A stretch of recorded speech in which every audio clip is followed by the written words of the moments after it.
Welcome student. आज हम study करेंगे एक बहुत ही ज्वलन टॉपिक के ऊपर जो आजकल सुर्खियों में बना हुआ है, टू फिंगर टेस्ट। जैसा कि आप जानते हैं, हाल ही में सुप्रीम कोर्ट के द्वारा टू फिंगर टेस्ट के ऊपर बैन लगा दिया गया है। सुप्रीम कोर्ट ने सोमवार 31 अक्टूबर को बलात्कार के मामलों में टू फिंगर टेस्ट करने पर रोक लगा दी है। कोर्ट ने कहा है कि ऐसा करने वालों को दोषी माना जाएगा। सुनवाई के दौरान कोर्ट ने अफसोस जताया कि टू फिंगर टेस्ट आज भी किया जा रहा है। आखिर क्या होता है टू फिंगर टेस्ट और इस पर इतना बवाल क्यों है, चलिए हम आपको बताते हैं कि यह क्या है और इस पर क्यों रोक लगाई गई है। क्या है two finger test? Two finger test में पीड़िता के प्राइवेट पार्ट में एक या दो उंगली डालकर उसकी वर्जिनिटी टेस्ट की जाती है। यह टेस्ट इसलिए किया जाता है ताकि यह पता लगाया जा सके कि महिला के साथ शारीरिक संबंध बने थे या नहीं। अगर प्राइवेट पार्ट में आसानी से दोनों उंगलियां चली जाती हैं तो महिला को सेक्सुअली एक्टिव मान लिया जाता है और इसे ही महिला के वर्जिन या वर्जिन ना होने का भी सबूत मान लिया जाता है। साइंस भी इस टेस्ट को नकारती है। जस्टिस चंद्रचूड़ के नेतृत्व वाली एक पीठ ने फैसला सुनाते हुए कहा कि इस अदालत ने बार बार बलात्कार और यौन उत्पीड़न के मामले में टू फिंगर टेस्ट के इस्तेमाल की निंदा की है। इस टेस्टिंग का कोई वैज्ञानिक आधार नहीं है क्योंकि साइंस इस तरह के टेस्ट को पूरी तरह से नकारती है। साइंस का मानना है कि महिलाओं की वर्जिनिटी में हाइमन के इंटैक्ट होना सिर्फ एक मिथ है। हाइमन, जिसे हम सील के नाम से भी जानते हैं, मानसिकता को चोट पहुंचाने वाला टेस्ट। इससे पहले भी लीलू राजेश बनाम हरियाणा राज्य मामला 2013, जो पीसीएस और यूपीएससी के स्टूडेंट हैं उन्होंने इस केस का नाम याद रखना है। केस का नाम है लीलू राजेश बनाम हरियाणा राज्य। 2013 में सुप्रीम कोर्ट ने टू फिंगर टेस्ट को असंवैधानिक करार दिया था। कोर्ट ने इस टेस्ट पर सख्त टिप्पणी की थी।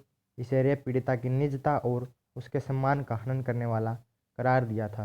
यह भी कहा गया था कि यह मानसिकता को चोट पहुंचाने वाला टेस्ट है। 2013 में सुप्रीम कोर्ट ने इस पर रोक लगाई थी, जैसा कि मैं आपको बता चुका हूँ हरियाणा राज्य के केस में। 2014 में हेल्थ मिनिस्ट्री भी इस केस को नकार चुकी है और 2018 यूएन और डब्ल्यूएचओ ने भी इस टेस्ट पर पाबंदी लगाई थी।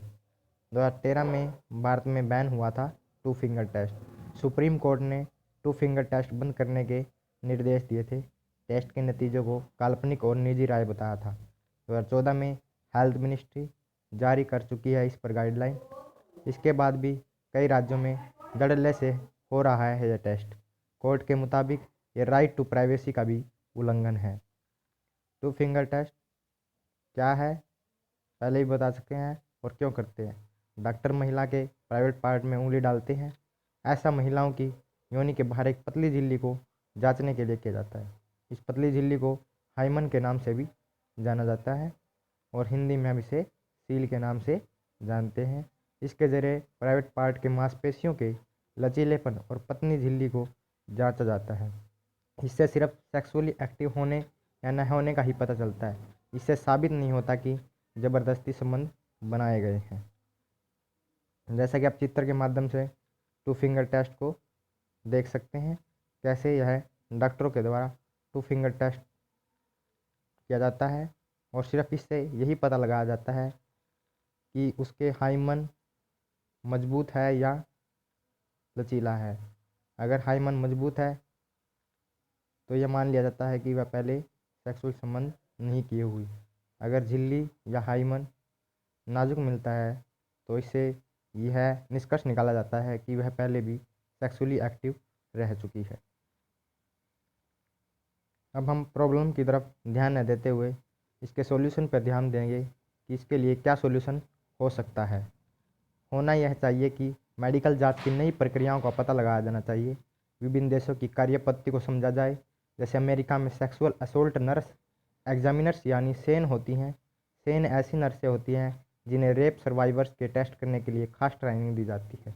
इसी तरह ऑस्ट्रेलिया, जर्मनी, आयरलैंड, ग्रीस, पुर्तगाल, पोलैंड, स्लोवेनिया, रोमानिया में सर्वाइवर्स की जांच के लिए अलग से प्रशिक्षण दिया जाता है।